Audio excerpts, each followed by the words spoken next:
Hey friends, இது நான் தான், ஸ்பிலாஷ். நீங்க எல்லாரும் என் கூட கிளப் ஹவுஸ் வரீங்களா? அப்படியா, ரொம்ப சந்தோஷம், வாங்க போலாம். ஹாஹா, நான் ஒரு விஷயத்த மறந்தே போயிட்டேன்.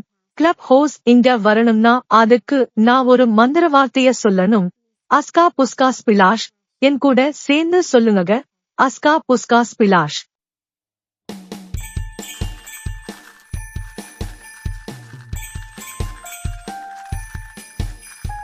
SPLASH SPLASH. இது ஸ்பிலாஷ் கிளப் ஹவுஸ். ஜாலி தான், வந்து பாருங்க. இது ஸ்பிலாஷ் கிளப் ஹவுஸ். வெல்கம், ரிப்பிலே, தூங்க, BBLs, ஸ்பிலாஷ், அப்படி போடு. இது ஸ்பிலாஷ் கிளப் ஹவுஸ். ஜாலி தான், வந்து பாருங்க. SPLASH. இது ஸ்பிலாஷ் கிளப் ஹவுஸ். ஹாஹா.